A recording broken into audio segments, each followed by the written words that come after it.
Hello students. तो आज हम स्टार्ट कर रहे हैं हमारी बायोलॉजी बुक का न्यू चैप्टर जिसका नाम है बॉडी फ्लूइड्स एंड सर्कुलेशन। तो ये जो चैप्टर है ये ह्यूमन फिजियो का चैप्टर है। तो इसके अंदर हम स्पेशली ह्यूमन सर्कुलेटरी सिस्टम से है जो डील करेंगे। किसे डील करेंगे? Human circulatory system. तो सर्कुलेटरी सिस्टम क्या होता है? Circulatory system transport various material from one place to another. Various material मतलब तरह तरह का जो मटेरियल है एक प्लेस से दूसरे प्लेस के अंदर जो है ये लेके जाने में हेल्प करेगा। ठीक है, तो क्या होता है इसके अंदर? इसके कंपोनेंट्स देखो। इसके अंदर क्या होता है? ब्लड होता है, ब्लड वेसल्स होती हैं, पंपिंग ऑर्गन हार्ट होता है। ठीक है, तो ब्लड के अंदर हमारे जो डिफरेंट डिफरेंट न्यूट्रिएंट्स हैं जैसे ग्लूकोज, प्रोटीन का और कार्बोहाइड्रेट, तो ग्लूकोज के अंदर ही है, फैट। ठीक है, तो इन सब को एक जगह से दूसरी जगह पे जो पहुंचाने का जो काम है वो, यानी कि ये जो पूरा सर्कुलेटरी सिस्टम है ये कंपोनेंट्स मतलब तीनों से मिलकर ये बना हुआ है। जिसका पार्ट होगा ब्लड। ब्लड वेसल्स के अंदर जैसे आर्टरीज और वेन्स हो जाएंगी, arteries and veins.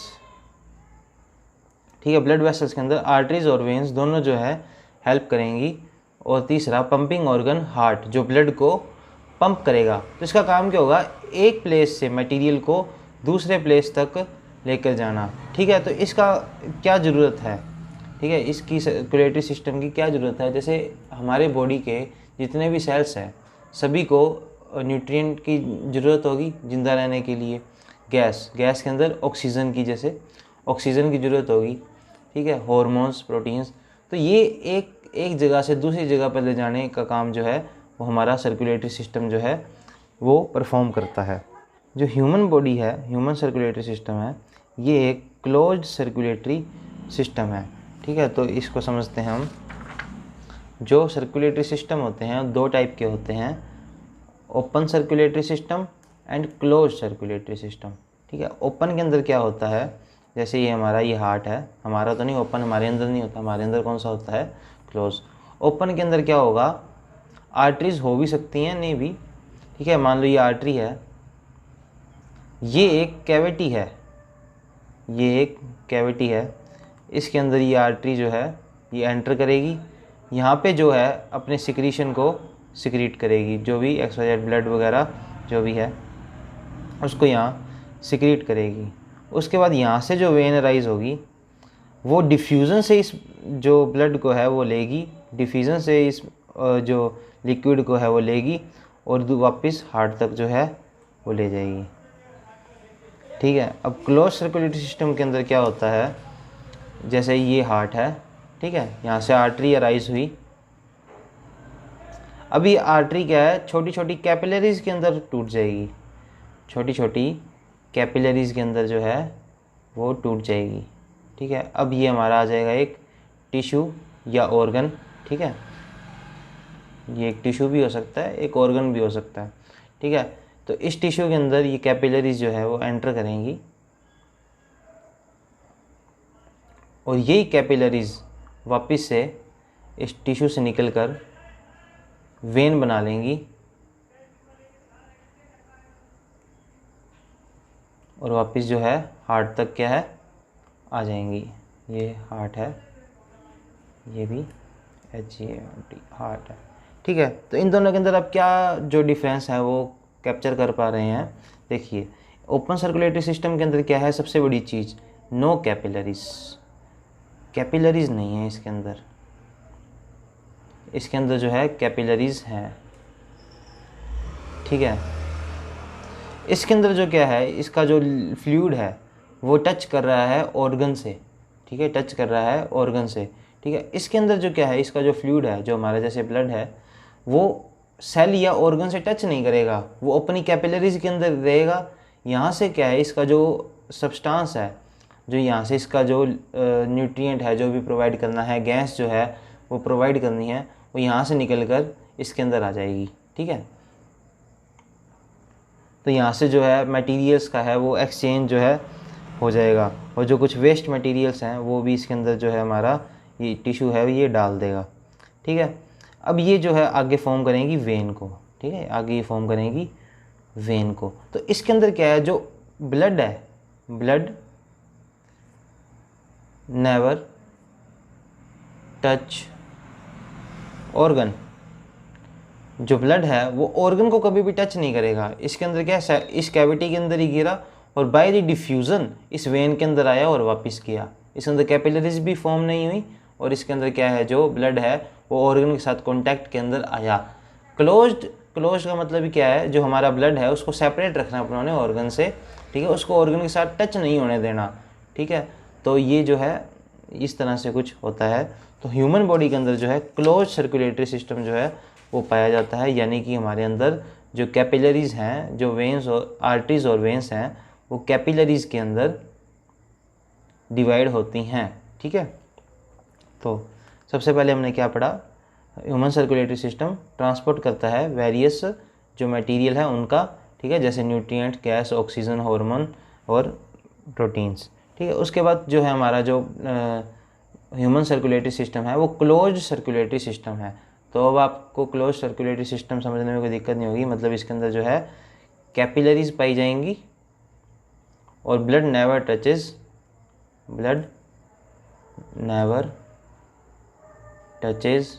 Organ, blood जो है ऑर्गन से कभी भी टच नहीं करेगा, ठीक है। उसके बाद कंपोनेंट्स आएगा ब्लड, ठीक है, blood vessels and pumping organ जो है हार्ट, ठीक है। अब हम स्पेसिफिकली बात करेंगे ब्लड के बारे में, ठीक है। ब्लड क्या होता है, ब्लड एक टाइप का कनेक्टिव टिश्यू है। ब्लड एक टाइप का कनेक्टिव टिश्यू है। हमारी बॉडी के अंदर जो टिश्यू है वो 4 प्रकार के होते हैं, 4 प्रकार के जो है टिश्यू होते हैं, ठीक है। सबसे पहला टिश्यू होता है epithelial, second connective, third muscular, fourth nervous tissue, ठीक है। ये 4 प्रकार के जो हमारे मेन जो टिश्यू है वो होते हैं। सो कनेक्टिव टिश्यू क्या होता है, connective tissue most abundant tissue होता है जो कि बनाता है हमारे स्केलेटल सिस्टम को, ठीक है, स्केलेटल सिस्टम को, कार्टिलेज को, फैट को, ब्लड को, ये सब जो है कनेक्टिव टिश्यू है। तो ये जो है मोस्ट अबंडेंट जो टिश्यू है वो होता है। तो इसकी क्या स्ट्रक्चर होती है, सबसे पहले मान लीजिए ये कनेक्टिव टिश्यू है, इसके अंदर इसके सेल्स होंगे, ये इसके सेल्स होंगे, ठीक है। अब ये जो सेल्स है, इन सेल्स के आसपास एक फ्लूइड होगा जिसको कहते हैं मैट्रिक्स, और इस फ्लूइड के अंदर फाइब्रोब्लास्ट पाया जाएगा। फाइब्रोब्लास्ट ये इंपॉर्टेंट है, समझें इसको ध्यान से। ये फाइब्रोब्लास्ट क्या है, फाइबर्स बनाएगा। क्या बनाएगा, फाइबर्स क्या है, इस तरह से लंबे लंबे धागे होते हैं, कुछ इस तरह से लंबे लंबे धागे होते हैं। ये धागे किसके बने होते हैं, प्रोटीन के। अब इन धागों से क्या होगा, इन फाइबर से क्या होगा, ये जो कनेक्टिव टिश्यू है ये हार्ड होगा। ये कनेक्टिव टिश्यू जो है ये हार्ड होगा। जैसे स्केलेटल सिस्टम है, स्केलेटल सिस्टम के अंदर जो ये फाइबर्स है पाए जाते हैं, कार्टिलेज के अंदर ये जो फाइबर्स हैं पाए जाते हैं, ठीक है। तो जो फैट के अंदर भी ये कार्टिलेज, ये जो अपने ये फाइबर्स हैं ये पाए जाते हैं, पर ये दिखते नहीं हैं। ये जो माइक्रोस्कोप के नीचे दिखते नहीं है, बहुत ही कम अमाउंट के अंदर पाए जाते हैं, क्योंकि फैट जो है वो इतना सॉलिड नहीं होता। तो क्या काम है इन फाइबर्स का, मतलब एक स्ट्रेंथ प्रोवाइड करवाता है, एक सॉलिड जो स्ट्रक्चर है वो फाइबर है जो वो प्रोवाइड करवाता है कनेक्टिव टिश्यू को। अब ब्लड है, ब्लड क्या है, लिक्विड है। ब्लड क्या है, लिक्विड है। तो लिक्विड होने से कारण तो इसको फाइबर्स की ज़रूरत नहीं है, इसको स्ट्रक्चर अपनी मेंटेन नहीं करनी। हार्ड तो नहीं है ना ब्लड हमारे अंदर, ब्लड क्या है, लिक्विड है। तो जो लिक्विड जो ये ब्लड है इसके अंदर नो फाइबर्स होंगे, नो फाइबर्स इन ब्लड। सो यही बात हमारी इधर लिखी होगी। हाँ, जो ब्लड है एक टाइप का कनेक्टिव टिश्यू है, प्लस ये फाइबर लेस है। फाइबर इसके अंदर जो कनेक्टिव टिश्यू की एक प्रॉपर्टी है, अभी इसके अंदर फाइबर्स पाए जाते हैं, वो फाइबर्स इसके अंदर क्या होंगे, एब्सेंट होंगे, ठीक है। उसके बाद नेक्स्ट हम बढ़ेंगे volume of blood in an adult person is about 5 to 5.5 litre. ठीक है, ये एक वैल्यू है, आपको याद करनी पड़ेगी। ये जो है स्लाइटली एल्कलाइन होता है, मतलब स्लाइटली बेसिक होता है, और इसकी पीएच जो है वो नियर अबाउट 7.4 जो है वो होती है। ठीक है, ये वैल्यू आपको याद करनी पड़ेगी। अब ये जो लिखवाया है इसका स्क्रीनशॉट ले लीजिए आप। नेक्स्ट हम आगे बढ़ते हैं और हम बात करते हैं कॉम्पोजिशन ऑफ ब्लड के बारे में। कॉम्पोजिशन ऑफ ब्लड के बारे में देखिए, नेक्स्ट वीडियोज़ के अंदर हम ब्लड को डिटेल के अंदर एक जो पॉइंट मैंने इस चार्ट के अंदर जो आपको लिखवाया है, इस चार्ट आपको दिख रहा है, एक एक पॉइंट को अपने डिटेल के अंदर डिस्कस करेंगे, एक एक पॉइंट को अपने डिटेल के अंदर डिस्कस करेंगे। यहाँ पर आप ये एक ओवरव्यू ले लीजिए ब्लड का, ये जो टेबल है, ये जो चार्ट है, इसको अपनी कॉपी में बना लीजिए और कोशिश करिए इसको याद करने की। ना याद हो तो भी कोई टेंशन वाली बात नहीं है, जब अपने इसको डिटेल में डिस्कस करेंगे तब आपको ये ऑटोमेटिकली जो है याद हो जाएगा आप जैसे इस चैप्टर में आगे बढ़ेंगे। परंतु अभी आप देखें, जो ब्लड है, ब्लड के अंदर दो पार्ट होते हैं, plasma and formed elements. Plasma and formed elements. Plasma क्या है? जो लिक्विड पार्ट है ब्लड का, जो लिक्विड पार्ट है उसको क्या कहते हैं? प्लाज्मा। ठीक है, और जो फॉर्म्ड एलिमेंट्स क्या है? फॉर्म्ड एलिमेंट्स जो प्लाज्मा के अलावा जो पार्टिकल्स हैं वो जो है हमारे फॉर्म्ड एलिमेंट्स हैं। तो सबसे पहले हम प्लाज्मा की बात करेंगे। तो प्लाज्मा जैसे ही लिक्विड है तो इसके अंदर क्या होगा? 90 to 92% जो है वाटर होगा। 90 to 92% क्या होगा? वाटर होगा। और इसके अंदर प्रोटीन्स होंगे 8%। 8% जो इसके अंदर प्रोटीन्स होंगे। ये तीन जो प्रोटीन हैं इनको काफ़ी डिटेल में अपने पढ़ेंगे। ठीक है, वैसे एक और प्रोटीन होता है, इसको कहते हैं प्रोथ्रोम्बिन। प्रोथ्रोम्बिन। ठीक है, तो इन प्रोटीन्स को अपने डिटेल के अंदर पढ़ेंगे। अभी नाम इनके आप याद कर लीजिए। पहला प्रोटीन है albumin, globulin, fibrinogen and prothrombin. जो एल्ब्यूमिन है ये काफ़ी इंपॉर्टेंट है, इस पर क्वेश्चन आने के चांस हैं। और एल्ब्यूमिन जो है मोस्ट अबंडेंट प्रोटीन है प्लाज्मा प्रोटीन में से। ठीक है, और इनको अपने डिटेल में पढ़ेंगे, पर आगे बढ़ते हैं अपने। नेक्स्ट है मिनरल्स। मिनरल्स के अंदर सोडियम, पोटेशियम, कैल्शियम वगैरह जो मिनरल्स हैं हमारे अंदर जो पाए जाते हैं वो आ जाएंगे प्लाज्मा के अंदर। ठीक है, और नेक्स्ट जो है अदर सब्सटेंस जैसे न्यूट्रिएंट, ग्लूकोज हो गया, प्रोटीन हो गया, कार्बोहाइड्रेट हो गया, विटामिन्स हो गए, nutrients. Next dissolved gases, gas होंगी जैसे कि ऑक्सीजन, कार्बन डाइऑक्साइड वगैरह वगैरह। एक्सक्रीटरी सब्सटेंस, ठीक है, जो एक्सक्रीट करना है हमारी बॉडी से, जो हमारे काम का नहीं है। ठीक है, वेस्ट सब्सटेंस भी कह सकते हैं इसको, जैसे यूरिया, अमोनिया वगैरह वगैरह। ठीक है, और हार्मोन्स होंगे, विटामिन इसके अंदर होंगे, एंटीकोगुलेंट जो ब्लड के अंदर क्लॉट फॉर्मेशन नहीं होने देते, जो ब्लड के अंदर क्लॉट फॉर्मेशन जो है नहीं होने देते, वो होते हैं एंटीकोगुलेंट्स। ठीक है, नहीं तो ब्लड के अंदर क्या है, नहीं तो धब्बे बन जाएं खून के, वो धब्बों को प्रिवेंट करते हैं ये एंटीकोगुलेंट्स। ठीक है, नेक्स्ट पार्ट जो ब्लड का आता है फॉर्म्ड एलिमेंट्स। फॉर्म्ड एलिमेंट्स के अंदर क्या आएंगे? ब्लड सेल्स आएंगे और दूसरे आएंगे प्लेटलेट्स। ठीक है, what are platelets and what is the difference between platelets and blood cells? ठीक है, वैसे तो क्या है भी, जो प्लेटलेट्स हैं ये भी एक सेल से ही बनी हुई चीज़ है। ठीक है, पर ये नॉट ट्रू सेल्स, ये ट्रू सेल्स नहीं है।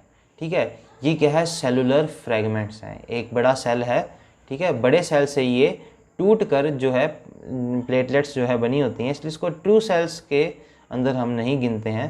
प्लेटलेट्स क्या है? सेल्स के ही टुकड़े हैं, सेल्स के ही छोटे छोटे जो है वो टुकड़े हैं, कंप्लीट सेल नहीं है प्लेटलेट्स। ठीक है, इसलिए इसको अपनों ब्लड सेल्स से अलग रखा है। ठीक है, तो नेक्स्ट आता है हमारे ब्लड सेल्स। तो दो ब्लड सेल्स जो है हमारे अंदर पाए जाते हैं, एरिथ्रोसाइट्स एंड ल्यूकोसाइट्स। एरिथ्रो का मतलब होता है रेड, एरिथ्रो का मतलब होता है रेड। ठीक है, साइट्स का मतलब होता है सेल, और सेल भी कौन सा? Mature cell. ठीक है, तो एरिथ्रोसाइट्स मतलब रेड कलर के मैच्योर सेल्स, तो उनको क्या कहेंगे? आरबीसी। नॉर्मल लैंग्वेज के अंदर आपने सुना होगा RBC, WBC, red blood cell, white blood cell, छोटी क्लासों में भी पढ़ा होगा। नेक्स्ट जो है ल्यूकोसाइट्स। ल्यूको का मतलब क्या होता है? White. And next sides mean मतलब मैच्योर सेल्स। तो ल्यूकोसाइट्स जो है वाइट ब्लड सेल्स होंगे, ठीक है।